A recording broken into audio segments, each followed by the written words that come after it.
Hola amigos, ¿cómo están? Estamos aquí arreglándonos cuestiones técnicas. Corramos un poquito para acá el aro. Eso, ahí está. Correte un poquito, estamos entrando. Eso es, listo.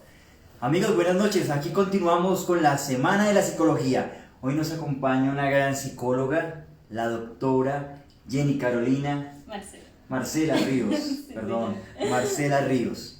Con Marcela Ríos, la cual es una especialista en todo el tema de la psicología, con experiencia en el ICBF y con un tema de experiencia muy vivencial en todo lo que es la prevención del abuso sexual.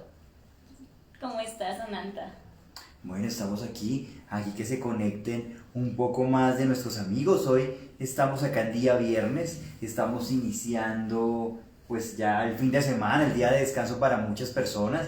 Entonces, los invitamos a que se conecten, a que podamos compartir un tema hoy tan especial que es saber cómo que eran nuestros hijos. Hablábamos en el comercial que la letra con sangre no entra, el castigo no entra, no va. Realmente la ciencia lo ha comprobado. Y hoy hablaremos de eso. Nadie nace aprendido para ser papá, nadie nace aprendido para ser mamá. O sea que es un tema pues que hoy vamos a charlar con ustedes. Los invitamos a que hagan preguntas, a que compartan con nosotros. Pero demos unos minuticos mientras que nuestros amigos del Facebook que nos han acompañado todos estos días en la Semana de la Psicología, hoy nos pueden aquí acompañar. Antes de eso, cuéntanos un poquito de tu experiencia. Bueno, Nanta. Marcela. Bueno, Nanta, mi primera experiencia fue con la fundación, con Terciarios Capuchinos. Allí trabajé 2 años, luego tuve un viaje a Australia, volví a trabajar con Terciarios, con el ICBF, es un operador del bienestar familiar. O sea que desde esta experiencia de conocer en terreno todo el tema de violencia intrafamiliar, maltrato psicológico para niños y niñas, hoy tendremos a esta especialista que se ha unido a nosotros en la Semana de la Psicología para poder todos dialogar, charlar y enseñarles a ustedes que pueden ser padres, papá, mamá o simplemente tenemos nuestros hermanos, nuestros nietos y queremos aportar para que esa formación de vida para ellos sea muchísimo mejor. Entonces, hablando de todo eso, de la infancia, de los niños, mira, yo creo que en mi época, por lo menos cuando era chiquito, ¿sí? Y no es que sea tan viejo, el internet no estaba, ¿sí me entiendes? Nos tocaba, era en bibliotecas y de otra manera. Mira que por aquí han pasado muchos especialistas, Marcela. Será tanto que por aquí pasó la doctora Mayra Bergaño, que es especialista en todo el tema de la prevención del ciberacoso y el ciberbullying, y ella nos hablaba de esto, que los tiempos han cambiado, que ahora las redes sociales pueden aportar muchísimo, pero también pueden colocarnos en riesgo. Entonces, háblanos un poquito de lo que se conoce desde la academia, desde las investigaciones en psicología social y demás, que tengas tu conocimiento, cómo era la vida hace 30 años para los niños. Bueno, los tiempos han cambiado y han cambiado de una forma drástica tanto para la crianza como para ser padres o ser madres o ser niños. Anteriormente, podíamos hipotetizar, como se puede decir, existía más el juego y el juego es una parte fundamental en los niños. El solo jugar a las escondidas ya es algo fundamental en la crianza y tanto en la creación del sujeto, que es el niño y él es el que va a ser en algún momento un adulto. Amigos, ahorita ya no. Tengamos en cuenta algo, la doctora nos va a hablar acerca de un enfoque psicodinámico, que es su formación de la Universidad Antonio Nariño, ¿sí? Donde ella hizo su pregrado y su posgrado ha sido en todo el tema del abuso sexual, pero algo nos está diciendo acerca de los niños, que no era lo mismo cuando jugábamos a las escondidas, a la lleva y todo eso. Exacto. Dime algo, doctora, ¿qué tan cierto es que los juegos estimulan el aprendizaje de los niños para que ellos puedan aprender a relacionarse? Son muy importantes y más estos juegos que hacen la parte de ser visible o no ser visible. Por ejemplo, la parte de las escondidas, como ya te había indicado, es un juego que el niño juega, pero no por ser un juego, sino porque en realidad él se mete en este juego. Y cuando conversamos con ellos tienen ese juego para que nosotros también interactuemos en ellos. Ahorita vemos más es un entretenimiento, perdón. Entonces les damos un celular a un niño, pero allí no está instaurado este juego como el de las escondidas, como era el que jugábamos anteriormente. Doctora, mira que la psicóloga Omaira Bergaño hablaba que los dispositivos de celular y tablet a los niños ella sugiere que se den después de los 12 años y con supervisión, para que la infancia sea parte de esa infancia del contacto, de vernos, de aprender, de jugar, de explorar el mundo. O sea que hace 30 años jugábamos. Exacto. Y ahora desde su consultorio, cuando le llegan a ustedes los niños, en este caso que llegan por violencia, por maltrato o en general, cuéntenos un poquito cómo puede ser la infancia de hoy en día para los niños. La infancia de hoy en día es más instaurada tanto por un no tener tiempo y una demanda por ese tiempo. Una demanda ante el niño por los papás, por tener el tiempo de los papás, pero unos papás que todavía no tienen ese tiempo para dar a los niños. Entonces en ese orden de ideas, pues se crea la parte de, si no, mi papá no tiene tiempo para darme, entonces, ¿qué me puede dar? Pues allí es cuando vamos a ver todas las neurosis, vamos a ver toda la parte de mi hijo no puede dormir solo, entonces necesito a alguien que me apoye con ello porque no sé qué hacer con mi hijo. O sea, doctora, para entenderte, tú nos dices que hoy en día los padres no están asumiendo tal vez las responsabilidades, sino que las delegan o simplemente dan la tecnología, los dispositivos celulares y tablet tal vez para que los niños se ocupen o se distraigan. Sí, en un sentido es eso y en un sentido es que no se sabe qué hacer con nuestros hijos. ¿Por qué? Porque anteriormente teníamos más la parte de pauta de que se sabía que era una regla y se cumplían con esas reglas. Un hijo sabía que el padre decía algo y se tenía que hacer, entonces estaba más instaurada la regla. En este momento los padres no saben qué hacer con nuestros hijos y más aparte de eso se quiere cumplir un ideal. Toda la sociedad está instaurando de qué se debe hacer como padre, qué es ser un padre perfecto. Bueno, pero hablando de los padres, doctor, ese tema es bastante amplio para abordarlo, pero hablemos de los padres de hace 30 años. Si los niños han cambiado, antes jugaban muchas cosas que yo las viví como niño, hoy en día ya los niños son con la tecnología, ya el niño es con su juego de video en el celular, 2, 3, 4, en mi consultorio llegan así niños, que el papá le entrega su celular y el papá se desentiende, o sea que el teléfono se encarga de educarlos, de darles todo. Pero si han cambiado los niños, también los padres han cambiado o no, doctora. ¿Qué se sabe? ¿Qué nos puede usted comentar? Sí, los padres han cambiado por el sentido de que ya no tenemos esa certeza de qué es ser padres. Anteriormente se tenía, ahorita un padre busca en internet, entonces el niño, no sé, le hizo un berrinche, entonces voy y busco en internet a ver qué hago cuando mi hijo hace un berrinche. Se está perdiendo totalmente. ¿Y eso no sería bueno en cierta forma para un papá que de pronto no tiene recursos de ir a un psicólogo, aunque sea lo ideal, que ya hablaremos de eso, y mira por el internet acerca cómo educar a un niño? Tal vez encontrará material que le sirva, tal vez material que no, pero ¿será que los padres de antes de pronto eran un poco más autoritarios o disciplinaban de maneras tal vez algunas inadecuadas? ¿Qué cree usted de eso, doctora? De pronto sí, de pronto anteriormente no estoy diciendo que la parte, de pronto en algún momento hace 30 años se instauraba la parte de la violencia física para criar a un niño, pero no se trata de la violencia física, casi trata desde qué posición tengo como padre, ¿estoy asumiendo la ley o no la estoy asumiendo? O sencillamente no sé qué hacer. O sea, podemos hablar, doctora, en otras palabras, si le estoy entendiendo, así como todos ustedes ya los invitamos a que pregunten, ¿de acuerdo? Aquí estamos al tanto para poder responder sus preguntas. Entonces, amigos, la pregunta sería la siguiente, doctora. Si los padres de antes tenían pautas de crianza, tenían como ciertas normas para controlar a los niños, ¿eso funcionaba antiguamente?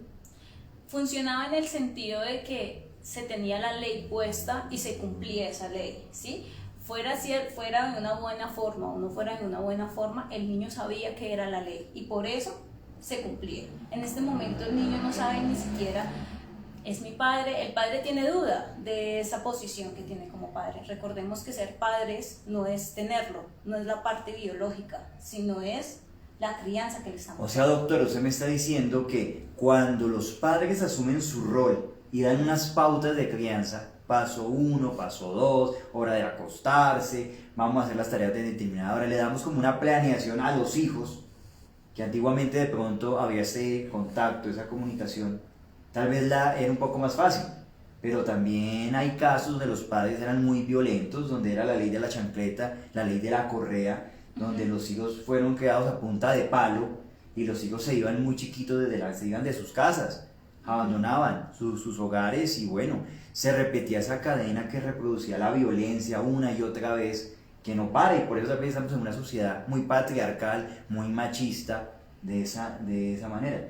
Entonces es bueno, padres, que entendamos lo que nos dice aquí la doctora, ¿sí? Que es acerca de que una cosa son las pautas de crianza, mantener la autoridad, que la autoridad, ojo, se gana con el ejemplo, se gana con la buena comunicación, se gana haciéndose niño con los niños, se gana, y no se gana a punta de chancleta o no se gana a punta de maltrato. ¿Estamos de acuerdo con eso, doctora? Exactamente, estamos muy de acuerdo, pero más que eso es cumplir la función de padres, pero no un ideal, es ser padres naturalmente, es ser padres en el sentido del juego, es instaurar ese juego de que si quiero que mi hijo en este momento comience a ir todos los días a las 7 de la noche a la cama, no se instaura como una norma que se tiene que cumplir, sino como un juego.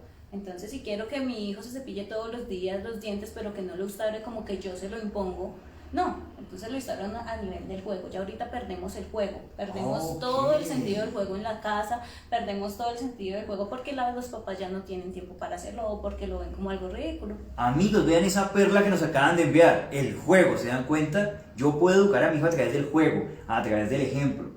Wow, espectacular, doctora, este tema, lo que habla de los dientes, ¿sabes? Puede ser que el cepillito hasta tenga muñequitos y cositas y se vuelva una aventura irse a lavar los dientes con su hijo y no decir, vaya, que le toca, ¿sí? Porque de esa manera estamos castigando en cierta forma. O sea que a través del ejemplo, de las dinámicas y del juego se puede lograr. Hablamos ahora, ¿y cómo son los padres de ahora? Ya hablamos que los padres antiguos podían ser de pronto con muchos modelos rígidos, muy autoritarios y tal vez muy poco juego, es posible. Hoy en día, ¿cómo son los padres, doctora? ¿Cómo llegan esos padres a su consultorio? Llegan con muchas preguntas, llegan con preguntas en las que no saben qué hacer, en las que se quieren cumplir con un ideal porque es la sociedad lo que ya les había dicho, es como ya te había indicado, siempre se está buscando qué tengo que hacer para ser el mejor padre de los mejores padres, y no se trata de eso, no se trata de cumplir con un ideal, no se trata de cumplir con una norma, es solo ser padre y ya, pero el ser padre significa que tú también tengas en cuenta de qué es tu hijo para ti, qué significa ese deseo que tienes en tu hijo. O sea que los padres de hoy, doctora, se puede decir que posiblemente son personas como que van mucho, digamos, con el afán del diario hoy en día, ¿no? El afán de las tecnologías, del trabajo, del trancón, de la oficina, y como que vivimos en pro de otras cosas, creyendo que ser padres es ser proveedores, únicamente. Exacto. El discurso de ahorita del padre es, porque mi hijo es así de rebelde si le he dado todo, si todo se lo he brindado, si le he dado la mejor educación, le he pagado los mejores colegios. Ese es el discurso de los padres y esta es la crisis y la angustia que sienten de por qué el hijo no cumple ese ideal que se supone que ellos se han creado para que lo sea.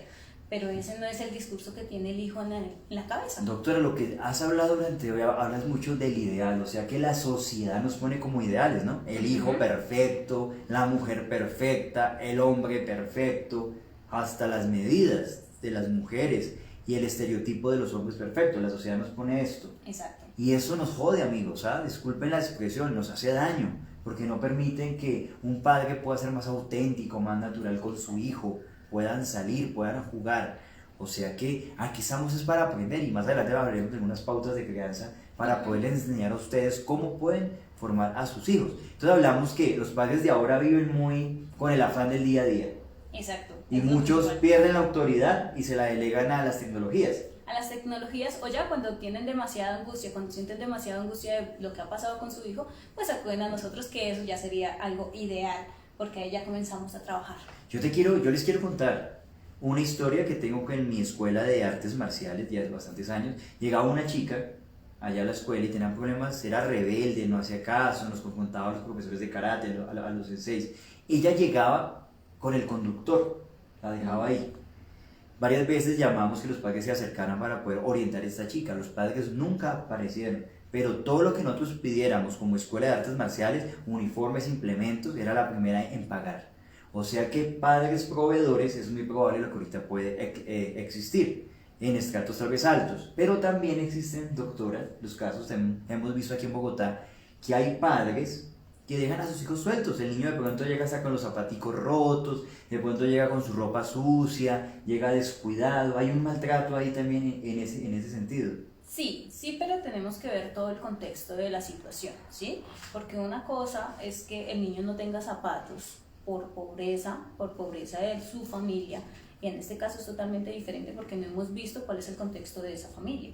Puede que tenga los zapatos rotos, pero puede que haya una sintonía de amor y una sintonía de verdadera crianza en su familia.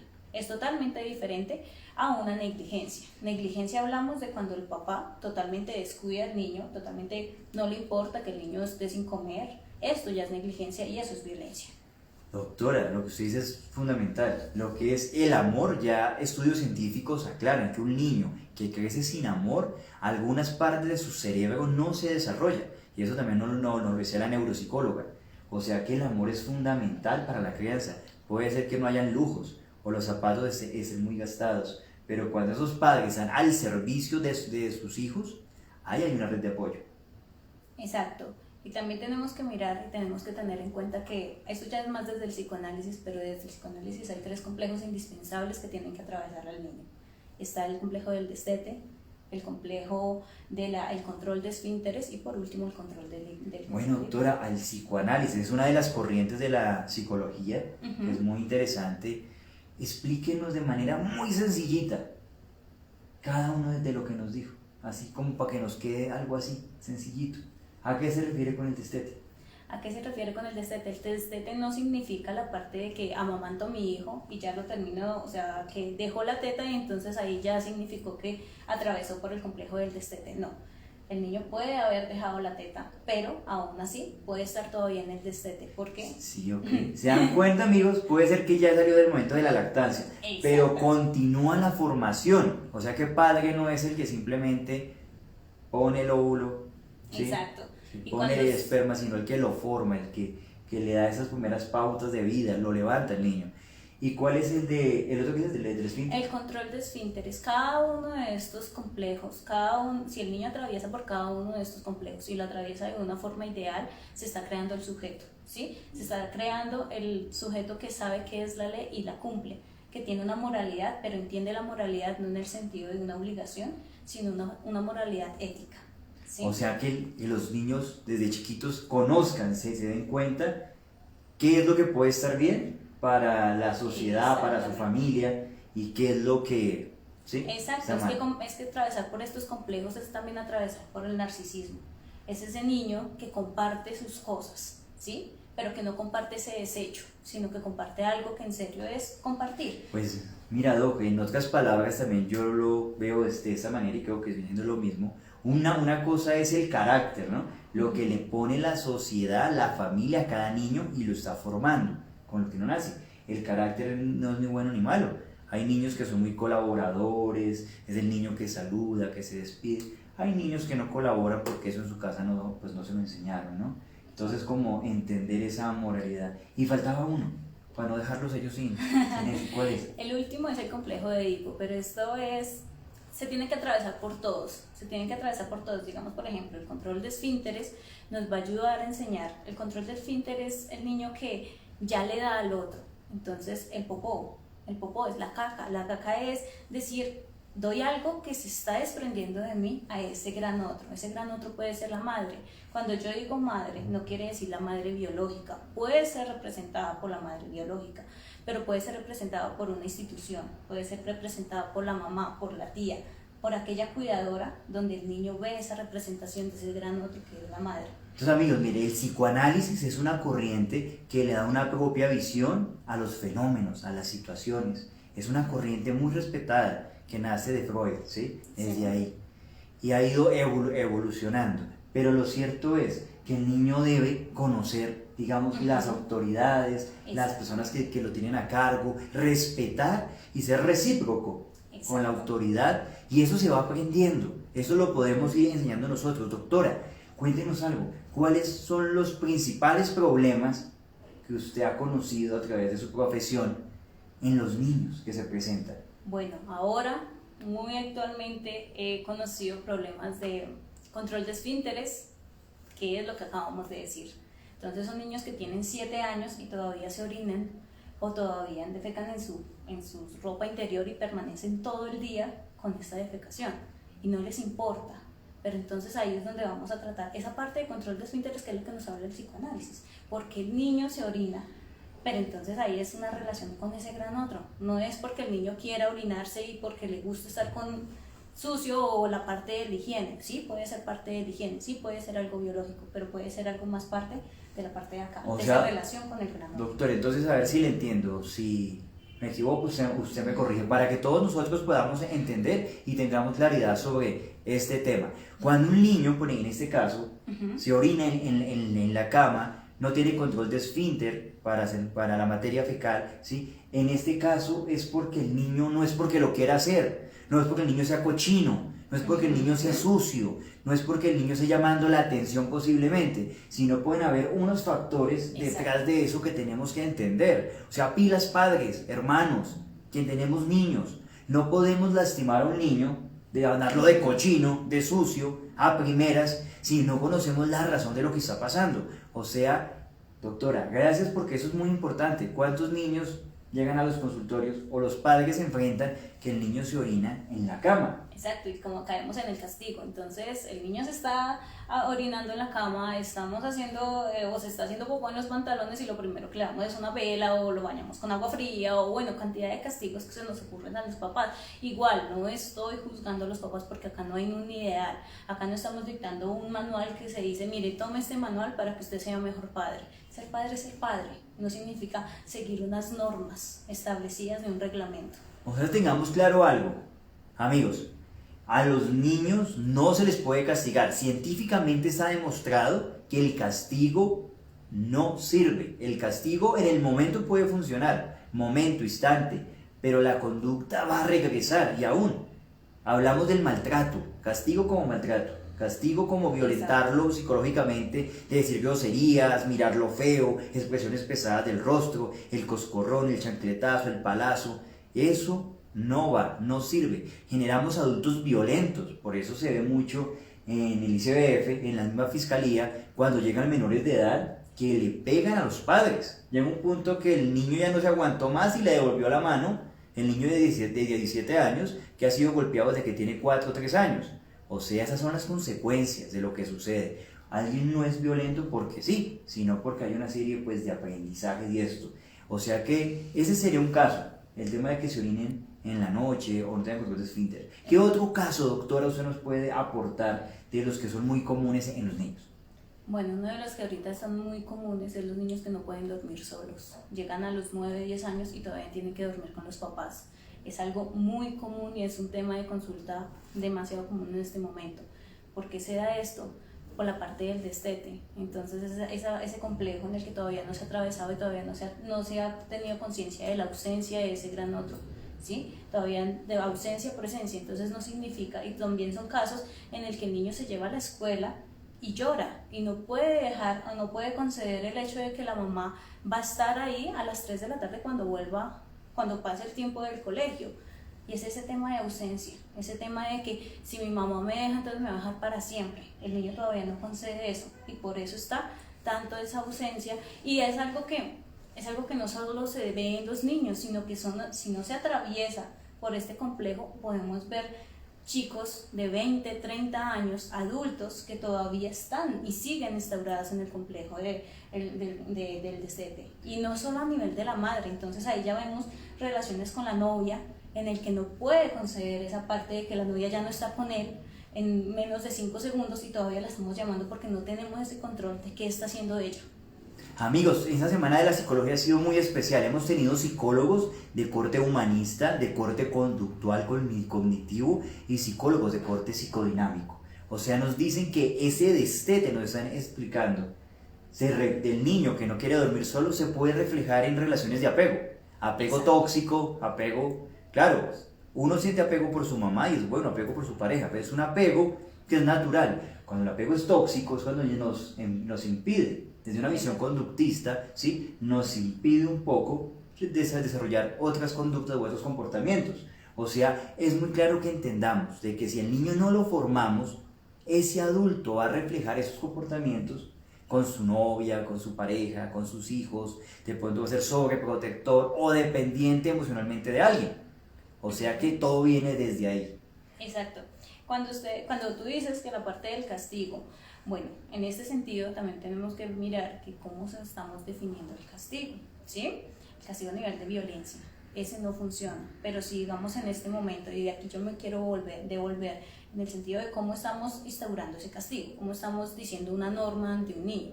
Si digamos el niño durante toda una semana, un niño de 4 años durante toda una semana se comportó mal, ¿sí? Pero el día domingo llega a un centro comercial, llega con su mamá y le pide un helado, y la mamá le dice, no se lo compro porque tú te portaste mal toda la semana. El niño todavía no tiene instaurada esa parte de la culpa. Entonces en ese sentido el niño se va a lanzar al piso y te va a hacer un berriche.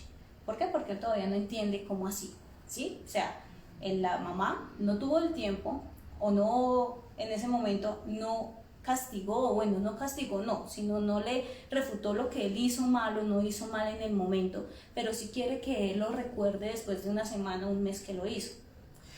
No se puede tomar de esa forma. Es algo muy cierto, el tema de la recompensa, ¿no? Exacto. A un niño se le recompensa el buen comportamiento y ya es un tema de que se refuerza o se recompensa cuando tiene un comportamiento, pero cuando el niño no tiene comportamientos es una forma de incentivarlo también a que se esfuerce y enseñarle lo que dice aquí la tiene doctora. Que ser en el acto, porque después de una semana, después de un mes, el niño todavía no va a entender cómo así, o sea, me estás negando algo que yo te estoy pidiendo, por algo que yo no hice, pero ¿qué fue lo que yo no hice?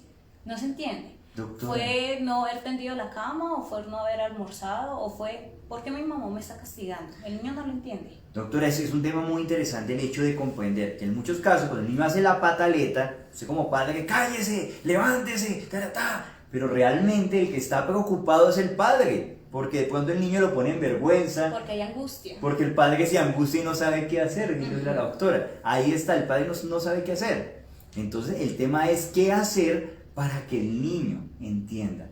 Una pausa que le podemos dar, y lo decíamos ayer con la doctora Vergaño, era hacernos como niños también, bajarnos al grado de él y explicarle, no mi amor, ahorita no podemos comernos este heladito porque uno, tal vez no hay dinero y luego lo podemos hacer. Exacto. O dos, tenemos que construir algo en el colegio para que tengamos la satisfacción de poderlo comprar, que realmente esa sería la mejor opción. ¿Sí? O sea, no negarle ese deseo que tiene el niño. Explicarle al niño. Exacto. Pero no decirle, no te lo compro porque tuviste un comportamiento malo durante toda la semana cuando el niño todavía no consigue cuál fue el comportamiento malo. Cambiemos el no, cambiemos el no. La pregunta es explicar con amor, claro. Mi amor, mi vida, hijito, Camilito, tener esa expresión de afecto para que ellos comprendan y de tú a tú y de esa manera el niño va a entender. Y se cree, se ha investigado, y usted lo puede vivenciar, que la ciencia también no lo asegura, es el tema de que esos berrinches comienzan a disminuir. Exacto, es que es un tema de que las cosas se aprenden no porque, por ejemplo, decimos un niño recibe algo de alguien y lo primero que la mamá le dice es, ¿qué se dice? Entonces el niño dice, gracias. En este sentido, el niño está en su cabeza, en su mente, está diciendo, el niño no está aprendiendo a decir gracias porque alguien le dio algo o por el sentido de agradecimiento, de moralidad. El niño lo que está diciendo es, esto es lo que el adulto quiere que yo diga cuando él me dé algo, es lo que quiere escuchar. Pero ¿dónde está la parte de la moralidad de qué es el sentido de decir gracias, de decir perdón? ¿Sí? Esto se instaura si el padre da una pauta y dice cuál es el sentido de decir gracias, cuál es el sentido de decir perdón. ¿Es solo lo que el adulto quiere escuchar o es en verdad el sentido de decir perdón en el tema de una culpa o de decir, oye, yo hice algo, ¿qué fue ese algo que hice? ¿Qué es esa moralidad que me se está instaurando en mí, que es esa ética que se está instaurando en mí para que en un momento posterior la ley se ha instaurado en un sentido de qué es la ley? ¿La ley es algo que se nos impone o es algo que debemos cumplir para vivir en sociedad? Si le logro comprender lo que nos está diciendo, usted hace relación de que al niño no es decirle, oiga, diga gracias, o decirle, diga perdón, ¿sí? Sino explicarle qué significa dar gracias, qué significa decir perdón. Entonces cuando el niño comprende eso, lo va a entender, lo hace parte de él y usted se lo puede reforzar o premiar cada vez que él lo haga para que se repita, para que el niño entienda de que lo hace con conciencia, lo hace sabiendo qué está haciendo y no repitiendo por repetir. Doctora, ¿y cómo saber, o más bien, qué debe hacer un padre cuando no sabe qué hacer con su hijo? Su hijo le hace el berrinche en la calle, su hijo no quiere dormir solo, el niño se orina, el niño coge los juguetes y los bota, el niño es desafiante, le da la patada a la abuelita. Llegan acá a mi consultorio los niños, ellos son los que mandan, ellos son los principitos de la casa. Y hay algo, y yo me adelanto a decir algo, cuando el padre es permisivo con los niños, estamos creando hijos tiranos, que es el adulto que después te manda para el asilo. ¿Sí me entiendes? Porque tú no lo formaste, ¿sí? O no sabías formarlo. Entonces, ¿qué debe hacer un padre, doctora, cuando ve que hay algo en su hijo que no puede remediar, no sabe qué hacer? ¿Usted qué nos sugiere? Bueno, primero tiene que preguntarse por el nivel del deseo, el nivel de qué significa ese niño, qué significó, ¿sí? ¿Fue un desliz? ¿Fue tal vez, ahí sí como se dice, el condón no funcionó? El método anticonceptivo no funcionó y eso fue lo que trajo. Ese solo sentido, ese solo significado ya va a decir qué representa su hijo para usted y va a significar cuáles son las pautas de crianza que usted va a tener en él, porque todo tiene sentido en cuanto a la paciencia. Entonces mi hijo está haciendo un berrinche y ¿yo qué hago? Le doy el celular. ¿Para qué? Porque el celular es el que lo educa o el que para ese berrinche. Pero es a nivel, no es a nivel del problema del niño, es a nivel del padre que no tiene paciencia y que está diciendo que mamera, tome el celular. Ok, entonces, Doc, lo claro entonces es que los padres, digamos, no tienen que delegar esa autoridad, sino asumirla. Pero si el papito, la mamita, no sabe qué hacer, se encuentra, primero preguntarse ¿Qué lo que significa su hijo es para eso? usted. Mire, yo les quiero contar algo. Cuando estuve en tiempo dentro de la fiscalía, como psicólogo de víctimas, llegaban mamás que me decían, no, es que le siento una rabia a mi hijo, pero no, y lloran porque se sienten culpables y al mismo tiempo lo quieren. Eso existe, pasa, y de pronto sea usted quien le está pasando eso. O sea que el primer paso es preguntarse, y sí, hay que apoyarse en una psicoterapia para que él me ayude a digerir ese sentimiento hacia mi hijo, ¿sí? A ver qué pasó, si es producto de que se rompió un condón, sí pasa. O simplemente, o tal vez fue una violación, un acceso carnal, ¿sí? Entonces, para poder tener claro eso. Entonces, listo, cuando el padre ya se hace la pregunta, yo creo que si tiene un tema de los que mencionamos, de ese conflicto con su hijo, debe buscar ayuda. Exacto, tiene que buscar ayuda porque tenemos que ¿Y recordar... ayuda de quién, doctora? ¿Qué tipo de profesional? Okay. Bueno, lo primero que tiene que tener es, bueno, primero el significado, qué significa ese deseo, y el deseo está en nuestro hijo, ¿cierto? Que eso ya lo tenemos claro, o bueno, lo que podemos instaurar acá.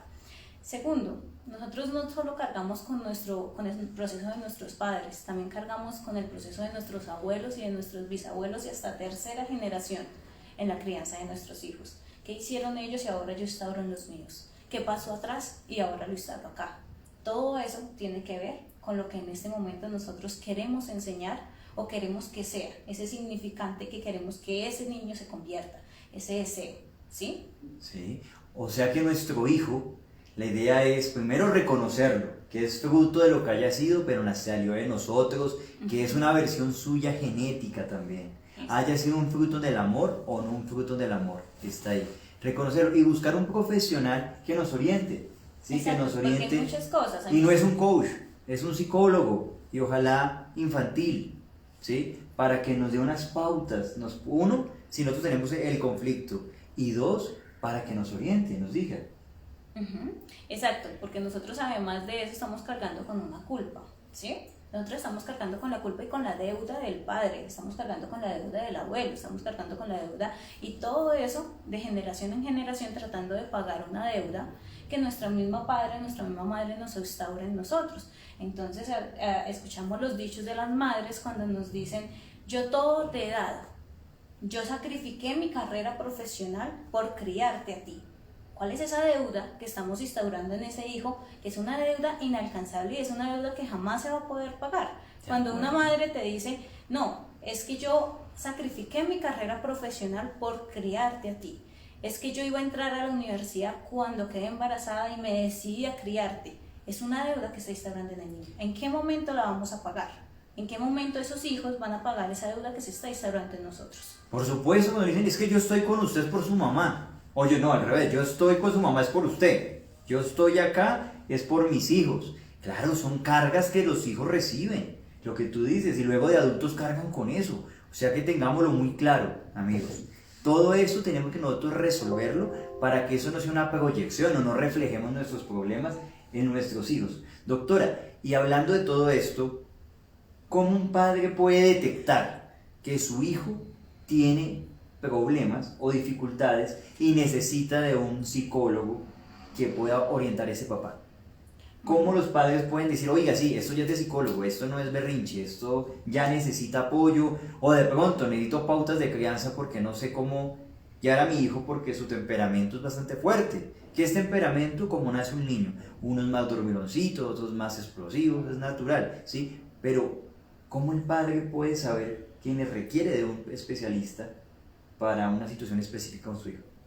Bueno, eso depende. Tenemos una cosa y es un sentido de cuál es la parte ya de afectación biológica o afectación de, no sé, un trauma o algo así, pero que ya sea, o sea, tenemos que diferenciar si, digamos, es un problema de, no sé, problemas de, a nivel de comportamiento, pero a nivel de comportamiento ya que es algo que tiene que ser diagnosticado. Eso es una cosa totalmente diferente a cuando hay pautas de crianza. Cuando es pautas de crianza y el papá tiene que detectar a ver si mi hijo o no hijo. No, en este momento no estamos tratando de diagnosticar a todos los niños, ¿sí? Entonces a todos les colocamos síndrome, no sé, déficit de hiperactividad y todos tienen lo mismo. No, acá no estamos tratando de diagnosticar.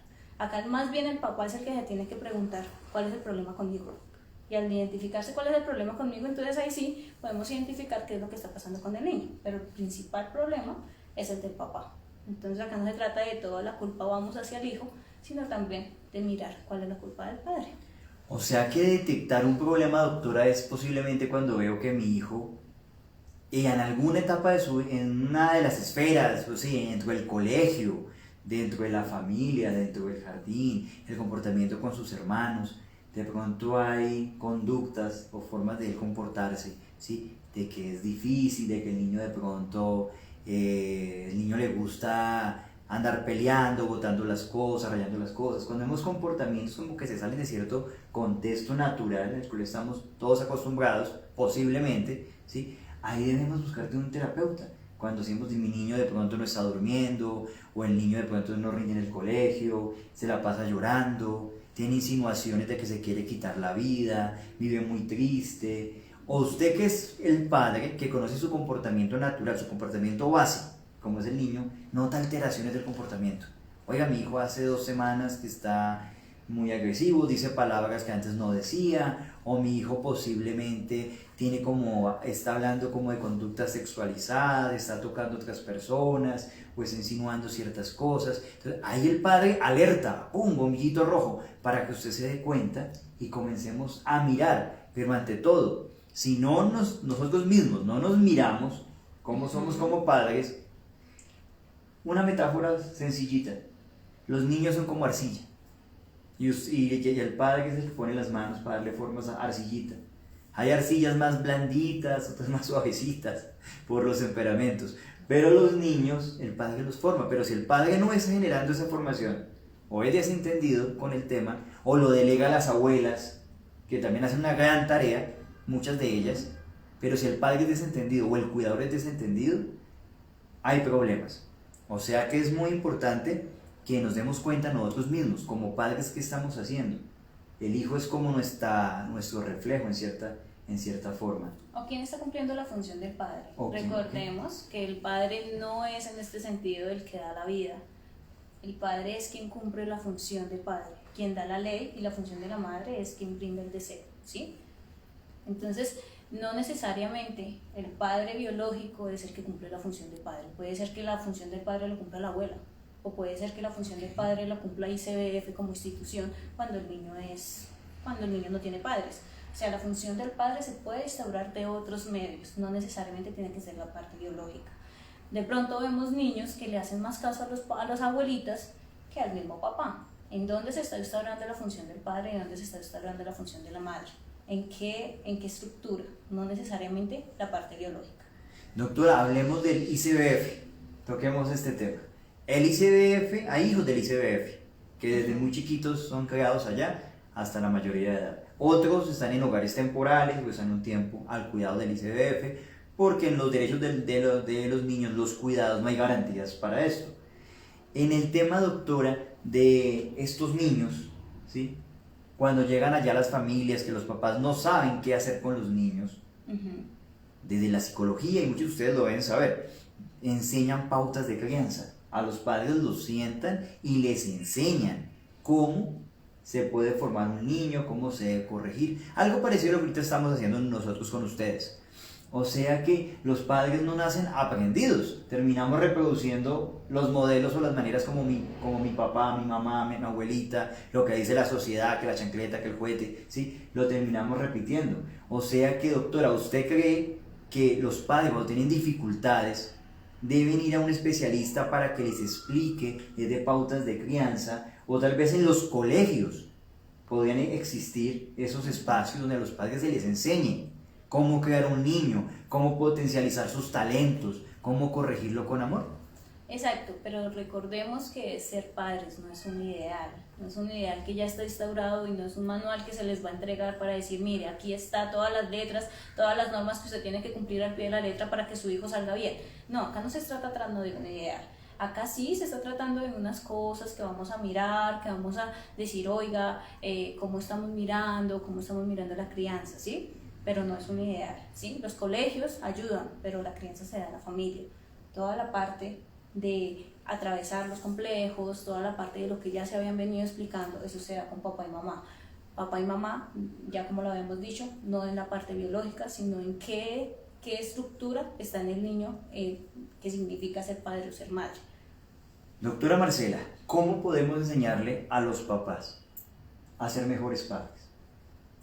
¿Cómo enseñarles? Primero en una función de que sean papás no cumpliendo un ideal, no queriendo ser el mejor papá del mundo, no, es ser padres a través del juego, ¿sí? Es no pensar que se está perdiendo el tiempo, porque si estamos pensando que estamos perdiendo el tiempo, entonces ¿qué significa ese hijo para nosotros? ¿Sí? En solo ese sentido, solo preguntándonos ahí, si estamos pensando que jugar con nuestro hijo es perder el tiempo, es que en este momento debería estar trabajando esta área, debería estar cumpliendo una junta, ¿qué significa entonces mi hijo para mí? Es en ese sentido, es en el sentido del juego. Todas las dinámicas que queramos crear en el niño se deben de instaurar en el sentido del juego. El juego no es algo en el que nosotros podemos analizar al niño, no, es el juego vivo en ese sentido, en el sentido de que podemos dialogar, pero en el mismo juego, en el que yo me convierto en el mismo personaje que mi hijo está interpretando en ese juego. Y allí estamos creando las partes de la crianza y la parte que nosotros queremos que de pronto el niño de pronto dé una funcionalidad y pueda comenzar a interiorizar qué es esa moralidad. Entonces, no sé, se me ocurre en este momento, no queremos, digamos, estamos barriendo, estamos trapeando, pues comencemos a instaurar al niño en ese sentido de barrer, trapear, de qué es el sentido del aseo, ¿sí?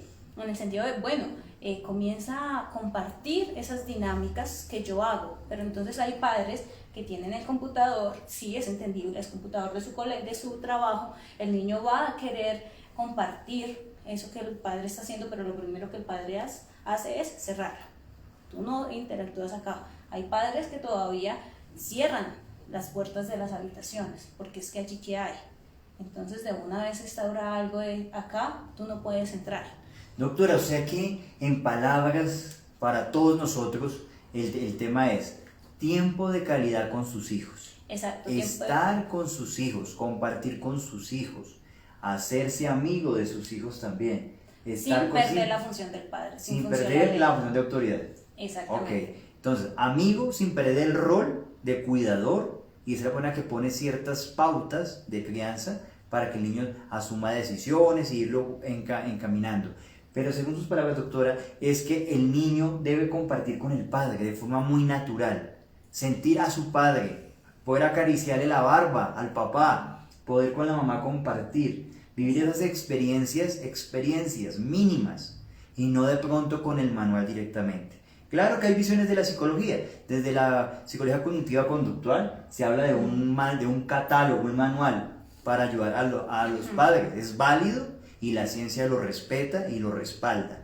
Desde el punto de vista del psicoanálisis o lo psicodinámico también se habla, pero hablan de lo vivencial, de estar al lado de ellos, de compartir, de sentir la piel de su hijo, el aroma de su hijo, estar los dos viviendo y no volverse un padre autoritario, sino simplemente permitir que el niño pueda interactuar en las funciones del día a día, como lo que hablas del aseo, como lo que hablas de poder exacto, y en tiempos de calidad estamos mirando, no es solo, bueno, voy a acompañar entonces a mi hijo de 3 años a bañarse, pero entonces mientras mi hijo de 3 años se está bañando, yo estoy revisando el celular.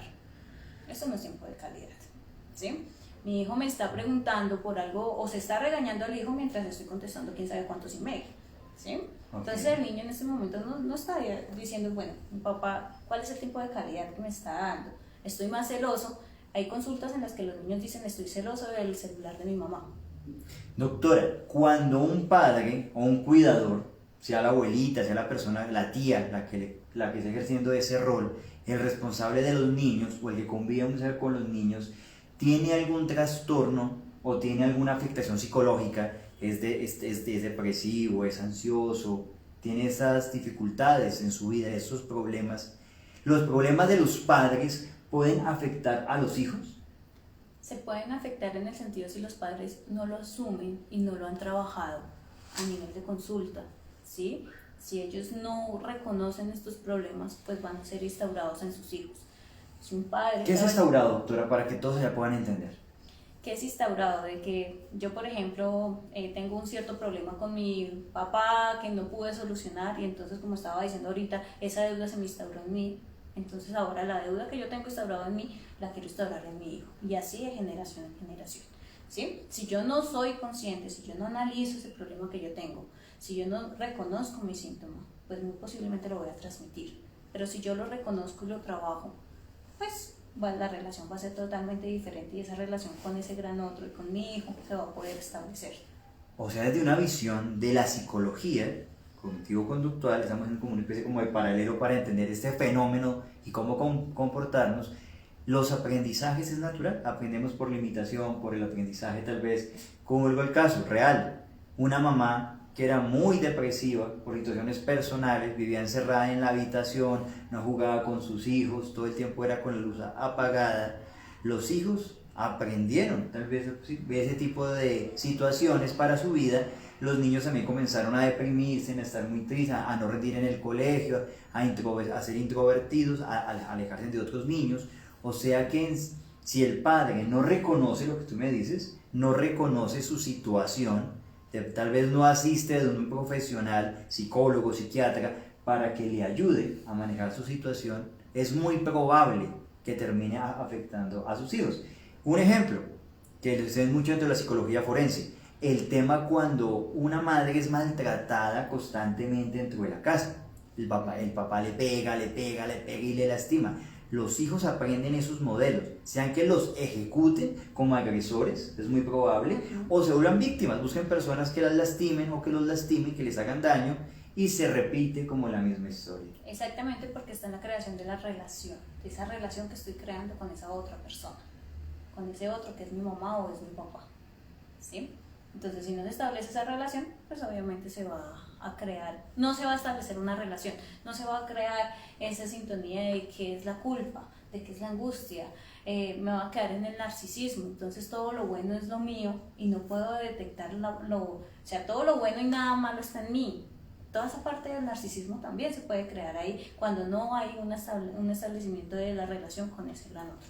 Entonces, pilas amigos allá, muy pendientes, que ustedes se den cuenta si realmente sus historias de vida tal vez están afectando a sus hijos, sus situaciones de vida actual, tal vez su tristeza o tal vez una depresión, tal vez un trastorno bipolar, que puede ser un momento súper amoroso con mi hijo y luego estoy enojado, de mal genio, no quiero nada. Entonces eso sí afecta si no lo hacemos tratar. Si no sentamos a los niños y les decimos, mi amor, mi vida, me siento un poquito enfermo, me siento mal, me siento triste, ¿sí? Voy a tomar un espacio para tomar aire, un espacio para tomar un vasito de agua, voy a estar leyendo aquí en el cuarto, quiero estar solito, pero ya salgo a estar contigo. O sea, cuando le explicamos a los hijos con amor, doctora, con amor, ellos con entienden. honestidad. Honestidad. La honestidad en los padres es fundamental. Doctora, usted acaba de tocar un tema que es súper importante. Los niños se dan cuenta de todo se dan cuenta. O sea que no les mintamos, porque eso luego no lo cobran. Se dan cuenta y ahí hay unos En este problemas. caso hay una anécdota de lo leí en un libro muy famoso que decía, llega el padre al consultorio y dice, yo toda la vida he fumado, pero siempre he tratado de que mi hijo no vea que yo fumo. Entonces siempre lo hace a nivel escondido. Siempre fumo, pero a nivel escondido, y siempre hago todo lo posible para que él no se diera cuenta. Pero llega la adolescencia y él fuma. Yo pensando que toda la vida tratando de que él no viera de que yo fumaba, y llega la adolescencia y el niño fuma. Bueno, el adolescente, en ese momento mi hijo comienza a fumar y el padre llega acrisiado a la consulta diciendo, ¿por qué se dio si yo nunca mostré que yo fumaba? Los niños se dan cuenta de todo, los hijos se dan cuenta de todo, ¿sí? Entonces es no ocultar algo, no ocultar algo que se está dando, ser honestos a nivel de ser auténticos. Aún, yo les diría algo, suena muy arriesgado, pero decirle, hijo, estoy fumando, yo sé que esto no es bueno para la salud, claro, lo va a aprender, seguramente. Pero muy posiblemente pero nunca lo va a hacer. Pero lo puede entender, existe la posibilidad de que diga, no, mi papá sabe que es malo para la salud. Es decisión del hijo, decidir si hacerlo o no hacerlo. O sea que expliquémosle a los hijos todo. Los niños preguntan por todo. Mamá, ¿por qué es de día? Mamá, ¿por qué es de noche? Mamá, ¿por qué los perros tienen 4 patas? Ellos preguntan todo. Yo sé que no tenemos respuesta para todo, pero desde un gesto de amor podemos a los niños hablarles, explicarles. Si usted no lo sabe, mi amor, no lo sé, pero lo vamos a preguntar a Juanito de tal, o lo vamos a buscar. La honestidad genera un vínculo muy fuerte entre padres e hijos.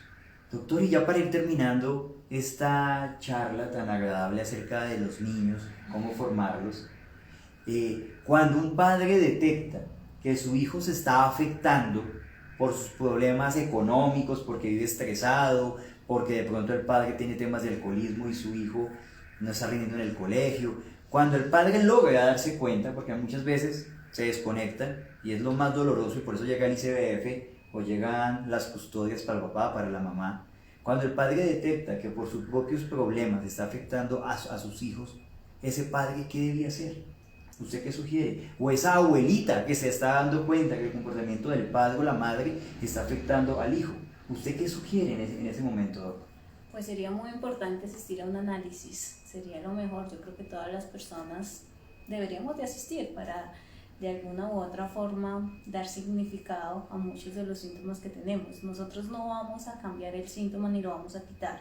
Los síntomas, lo que van a pasar es que se van a trasladar a otro síntoma, ¿sí? Pero son síntomas que ya son más, que nosotros podemos vivir con ellos, ¿sí? No se trata de quitar ese síntoma que tengo, sino de poder vivir con él. Si me siento tranquilo con ese síntoma, pues ¿qué más da? Tenerlo, ¿sí? Si no la afecto a otra persona y si no me afecto a mí.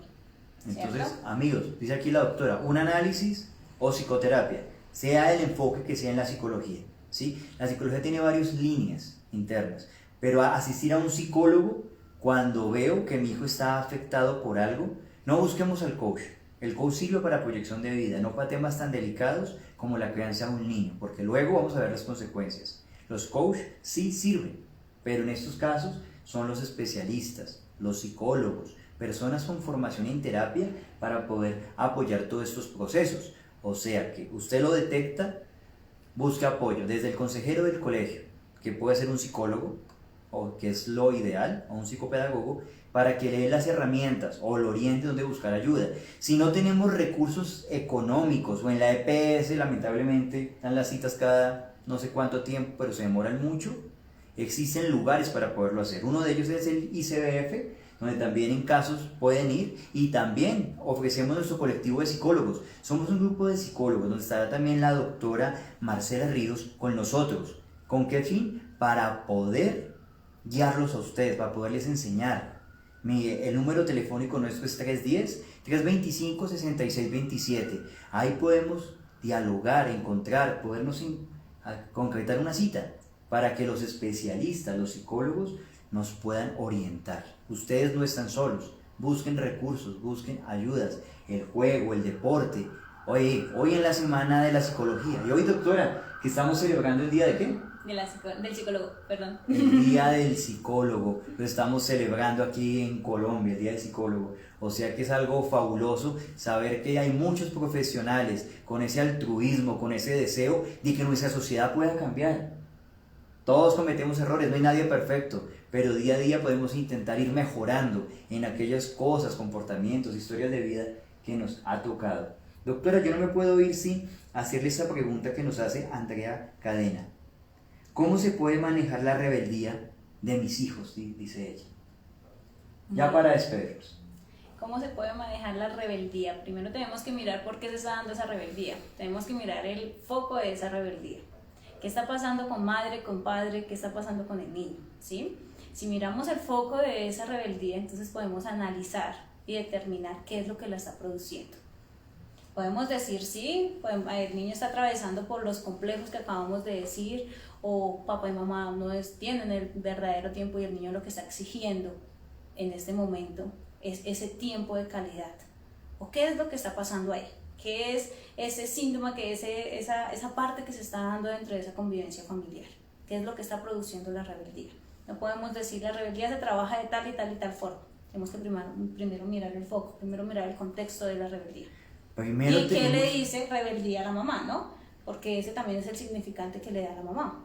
¿Qué es para ella rebeldía? ¿Qué es para nosotros rebeldía? ¿Qué es para el niño rebeldía? Tengamos en cuenta algo, tener claridad.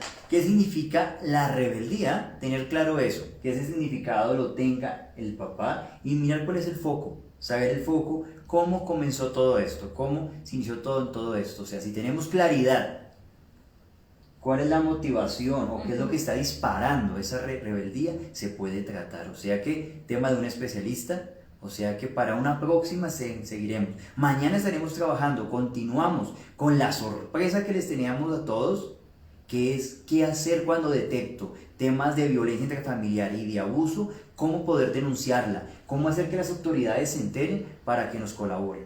O sea que todos muy pendientes mañana a las 5 de la tarde. Les damos las gracias por acompañarnos y para todos ustedes, un abrazo de corazón para todos.